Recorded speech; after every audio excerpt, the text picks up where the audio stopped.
Kebakaran hutan dan lahan di Riau kembali terjadi. Kecamatan Kubu, Kabupaten Rokan Hilir menjadi lokasi yang terparah. Dari data BMKG Pekanbaru, dari 589 titik panas di wilayah Riau, 354 titik berada di Kabupaten Rokan Hilir. Sementara Polda Riau mencatat total lahan yang terbakar mencapai 213 hektar. Polda Riau pun telah menetapkan 29 orang sebagai tersangka dalam kasus kebakaran hutan dan lahan. Dugaan sementara pembakaran hutan untuk membuka lahan sawit. Tercatat ada 23 kasus karhutla dan yang paling banyak setelah beberapa 1 minggu ke belakang itu kita ungkap dengan total 29 orang tersangka dan 213 hektar lahan hangus terbakar. Sementara Menteri Lingkungan Hidup Hanif Faisal Nurrofik menegaskan akan menindak seluruh pembakar hutan dan lahan. Tak hanya itu, kerugian yang ditimbulkan dari kebakaran hutan dan lahan mencapai 800 triliun rupiah. Sampai hari ini lebih dari 800 triliun rupiah yang kemudian dan sensar denda kerugian negara yang paling inkrah keputusan pengadilannya. Jadi upaya serius telah dilakukan semua. Saat ini kebakaran hutan dan lahan di Provinsi Riau terus meluas, bahkan sudah mencapai 500 hektar. Gubernur Riau Abdul Wahid juga sudah mengumumkan status tanggap darurat kebakaran hutan dan lahan. Dari Pekanbaru Riau, Indra Yoserizal, iNews melaporkan.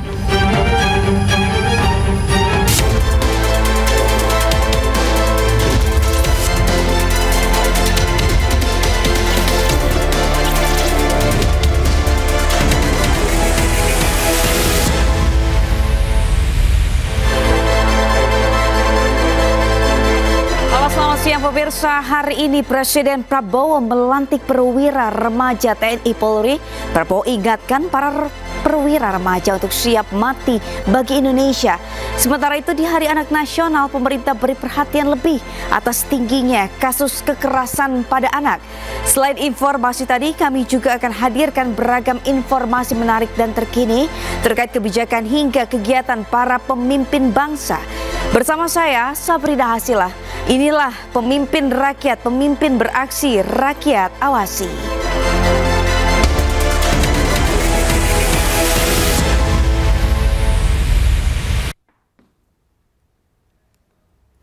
Pemirsa, Presiden Prabowo Subianto melantik 2.000 perwira remaja TNI dan Polri di halaman Istana Merdeka Jakarta. Prabowo berpesan ke para perwira remaja TNI Polri untuk siap mati demi rakyat Indonesia. Ketiga dan seterusnya. 2.000 perwira remaja TNI Polri dilantik dan diambil sumpah oleh Presiden Prabowo Subianto di halaman Istana Merdeka Jakarta Rabu pagi. Mereka terdiri dari 827 perwira remaja dari Akademi Militer, 433 perwira remaja Akademi Angkatan Laut, 293 perwira remaja Akademi Angkatan Udara, dan 447 perwira remaja Akademi Kepolisian. Dalam kesempatan ini, Prabowo mengingatkan pengabdian penuh dari para perwira remaja TNI dan Polri untuk rakyat Indonesia. Bahkan Prabowo juga berpesan ke para perwira remaja untuk siap mati bagi Indonesia. Baru saja saya lantik dan atas nama negara dan bangsa saya pasang pangkat di pundakmu. Dan saudara-saudara telah mengucapkan janji yang suci, disaksikan oleh Tuhan Maha Besar dan seluruh rakyat Indonesia bahwa saudara akan menjadi perwira TNI dan Polri dengan sungguh-sungguh. Saudara telah menyatakan rela berkorban jiwa dan raga untuk membela negara, bangsa, dan rakyat kita. Saudara-saudara, perwira remaja putra-putri terbaik bangsa berdiri di hadapan saya sebagai presiden, sebagai panglima tertinggi. Saudara menyatakan siap mati untuk bangsa ini.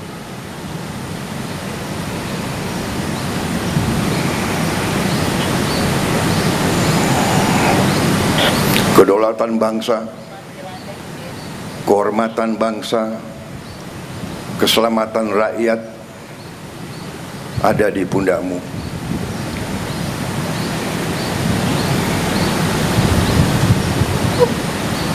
Diharapkan oleh rakyat, dinantikan oleh rakyat, pengabdianmu, baktimu, dan bila perlu Pemirsa, mantan marinir TNI Angkatan Laut Satria Arta Kumbara yang berperang bersama Rusia minta pulang ke tanah air. Permintaan pulang Satria beredar luas di sosial media. Mohon izin Bapak Presiden Republik Indonesia, Bapak Prabowo Subianto, Bapak Wakil Presiden Republik Indonesia. Satria Bapak Arta Kumbara merupakan mantan prajurit TNI Angkatan Laut yang bergabung dengan prajurit di Rusia. Tak hanya itu, ia juga menandatangani kontrak dengan Kementerian Pertahanan Rusia. Melalui akun media sosial miliknya, Satria minta pulang ke tanah air lantaran Satria dikabarkan menghadapi pencabutan status kewarganegaraan Indonesia oleh otoritas Rusia. Dengan adanya hal tersebut, dicabutnya kewarganegaraan saya, itu tidak sebanding dengan yang saya dapatkan. Mohon izin Bapak, dengan ini saya memohon kebesaran hati Bapak Prabowo Subianto, Bapak Gibran, Bapak Sugiono, mohon kebesaran hati Bapak untuk membantu mengakhiri kontrak saya tersebut dan dikembalikan hak kewarganegaraan saya untuk kembali ke Indonesia. Sementara itu, pemerintah Indonesia masih menindaklanjuti permintaan Satria untuk kembali ke Indonesia dan menunggu arahan dari Presiden Prabowo Subianto. Ya, sejauh ini saya belum monitor ya. Tapi memang ketika ada warga negara kita yang di luar, tentunya yang menjadi leading sektor adalah Kementerian Luar Negeri. Tentunya upaya-upaya yang dilakukan oleh pemerintah Indonesia akan mengedepankan pendekatan dari Kementerian Luar Negeri. Sejauh ini memang belum ada, tapi nanti kami akan monitor apabila memang ada arahan dari Bapak Menteri Pertahanan ataupun mungkin dari Presiden secara langsung terkait dengan isu tersebut. Mohon izin Bapak Sebelumnya Satria dikenal publik lantaran sempat menyindir pemerintah yang mempermasalahkan orang yang mencari nafkah di luar negeri. Tim Liputan iNews melaporkan. Mohon izin sekiranya diperkenankan. Sementara itu, Presiden Prabowo sempat menyentil fenomena tagar kabur aja dulu yang sempat viral di media sosial. Presiden tekankan hidup di luar negeri juga tidak mudah. Ada orang-orang yang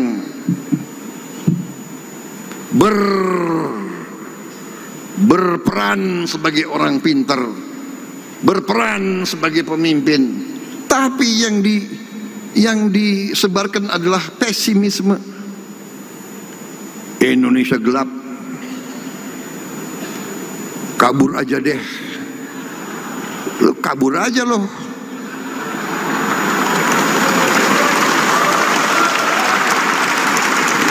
Emang gampang lo di situ, di luar negeri, di mana lo dikejar-kejar di situ lo. Ini, dan ternyata memang ini adalah rekayasa, ini dibuat-buat. Ini dibayar oleh siapa? Oleh mereka-mereka yang ingin Indonesia selalu gaduh, Indonesia selalu miskin.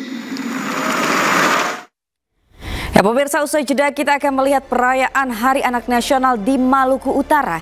Jangan kemana-mana, tetap di Pemimpin Rakyat.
bangsa, umbas, ayo, Sriwanyo, ora, au,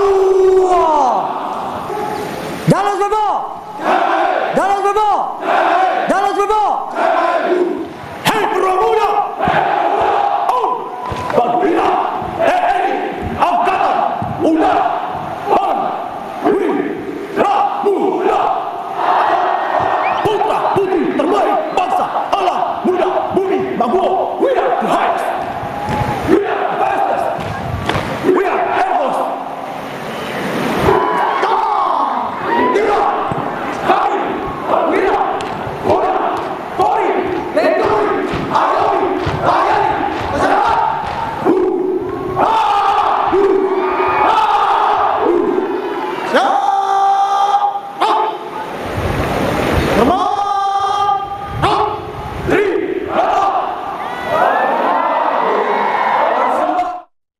Pemirsa, Gubernur Jawa Barat Deddy Mulyadi dan Wali Kota Bandung Farhan berbeda pendapat terkait larangan study tour sekolah.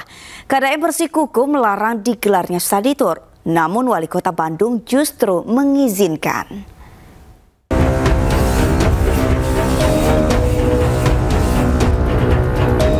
Kebijakan melarang studi tour yang dilakukan Gubernur Jawa Barat Deddy Mulyadi berimbas ke pengusaha jasa transportasi. Sebuah PO Bus di Sukma Jaya Kota Depok mengalami penurunan omset secara signifikan hingga 50%.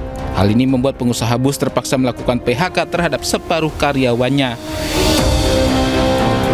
Meski kebijakannya merugikan sejumlah pihak, Demul tegaskan takkan mencabut larangan studi tour karena sifatnya hanya rekreasi. Demul menyatakan kebijakannya itu membantu orang tua siswa tidak terbebani biaya di luar pendidikan. Desak saya mencabut SK larangan studi tour. Yang protes itu adalah kegiatan pariwisata. SK saya adalah SK studi tour. Yang dilarang itu adalah kegiatan studi tour. Yang kemudian dengan demonstrasi itu menunjukkan semakin jelas bahwa kegiatan studi tour itu sebenarnya kegiatan piknik. Insya Allah Gubernur Jawa Barat akan tetap berkomitmen menjaga ketenangan orang tua siswa agar tidak terlalu banyak pengeluaran biaya di luar kebutuhan pendidikan. Berbeda dengan Deddy Mulyadi, pemerintah Kota Bandung justru mengizinkan pihak sekolah menggelar studi tour di jenjang TK SMP. Kendati demikian, studi tour tidak boleh diwajibkan, disangkut pautkan dengan prestasi akademik, serta harus dengan persetujuan orang tua, guru, dan komite sekolah. Kebijakan kota mah tidak bisa melarang. Kebijakan kota mah simpel. Studi tour dilarang apabila dihubungkan dengan prestasi akademik. Berarti masih diizinkan untuk pergi keluar? Asal tidak dikaitkan dengan prestasi akademik. Jadi tidak boleh studi tour yang wajib karena mempengaruhi nilai. Kalau tidak ikut maka wajib bikin tugas karena mempengaruhi nilai. Kemenang. Studi tour mah studi tour, tidak ada hubungan dengan nilai. Yang sanggup bayar, yang nggak sanggup nggak usah bayar. Jadi ketika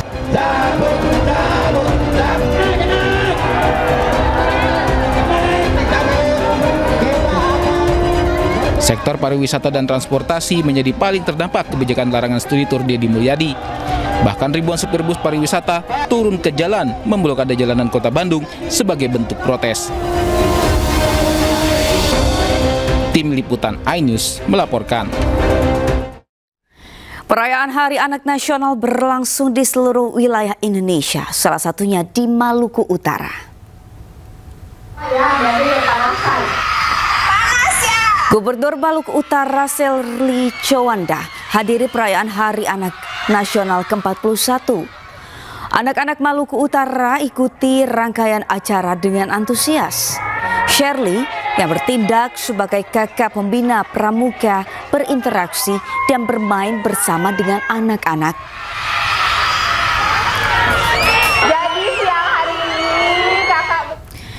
Sementara itu, hari ini puncak perayaan Hari Anak Nasional digelar di Pekanbaru Riau. Perwakilan anak-anak dari seluruh Indonesia hadir di lokasi acara. Perayaan Hari Anak Nasional dihadiri oleh perwakilan anak-anak dari seluruh Indonesia. Tidak hanya itu, Menteri Pemberdayaan Perempuan dan Perlindungan Anak Arifah Fauzi juga hadir langsung di Riau. Bersama dengan Wakil Menterinya Veronica Tan, mereka menyapa dan bermain bersama dengan anak-anak yang hadir langsung di lokasi. Dalam acara ini, Arifah Fauzi menyoroti masih maraknya kekerasan pada anak, baik secara langsung maupun online. Demi mewujudkan Indonesia Emas 2045, anak-anak harus dijaga masa depannya. Ibu mau pilih apa? Sedikasinya. Menteri Perdagangan menggerebek tempat pembuatan telepon seluler rekondisi, selengkapnya hanya di Pemimpin Rakyat.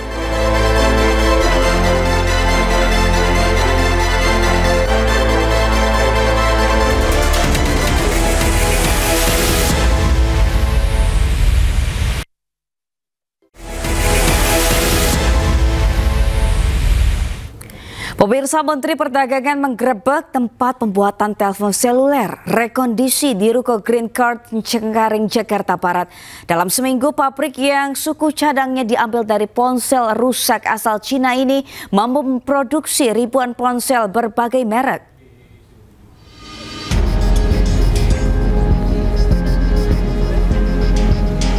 Di ruko 3 lantai yang berlokasi di perumahan Green Court Cengkareng, Jakarta Barat inilah sindikat penjualan pemalsuan handphone rekondisi beroperasi. Terungkapnya penjualan ponsel rekondisi ini berawal dari keluhan masyarakat saat membeli handphone merek terkenal dengan harga murah melalui marketplace. Menteri Perdagangan Budi Santoso melihat tempat perakitan handphone yang berada di lantai 3, sementara lantai 2 digunakan untuk mengemas handphone dan lantai 1 untuk mengirim barang. Ruko yang telah beroperasi selama 2 tahun ini suku cadangnya berasal dari handphone rusak asal Cina yang diimpor secara ilegal melalui perusahaan di Batam, Kepulauan Riau. Dalam seminggu mereka memproduksi handphone rekondisi sebanyak 5.100 unit dengan berbagai merek. Jadi banyak pelanggaran yang dilakukan oleh pedagang ini, yaitu melakukan impor secara ilegal, kemudian merakit handphone dengan bahan rekondisi ya. Jadi sebenarnya itu banyak barang-barang bekas ya. Total kerugian dari praktek penjualan handphone palsu dari lokasi ini mencapai 12 miliar rupiah. Dari Jakarta, Miftahul Gani, iNews melaporkan. Presiden Prabowo memimpin rapat terbatas bersama jajaran Kabinet Merah Putih di Istana Kepresidenan kemarin sore. 1 triliun dan itu ada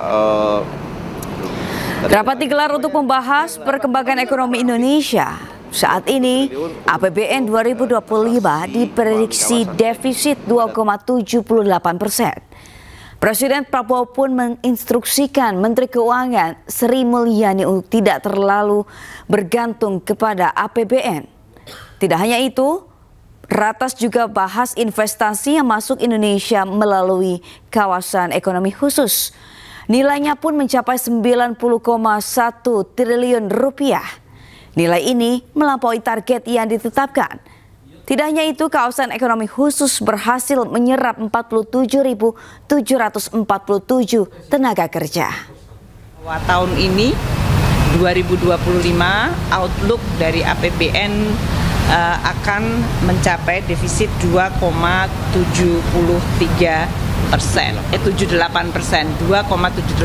dari PDB. Itu karena dari sisi penerimaan maupun dari sisi belanja negara.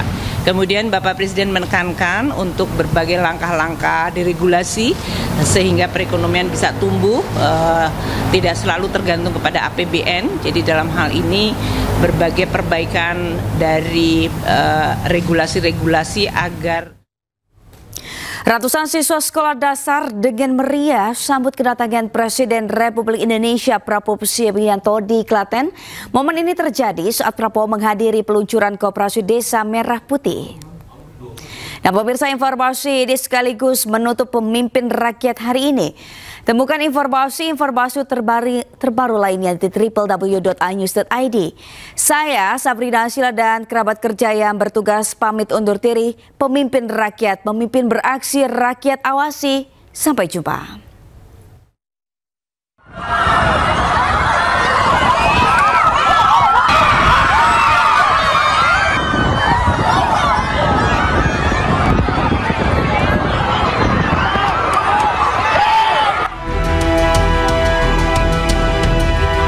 Ratusan siswa sekolah dasar Bentangan, Klaten menunjukkan antusiasme luar biasa saat sambut kedatangan Presiden Prabowo Subianto Senin kemarin.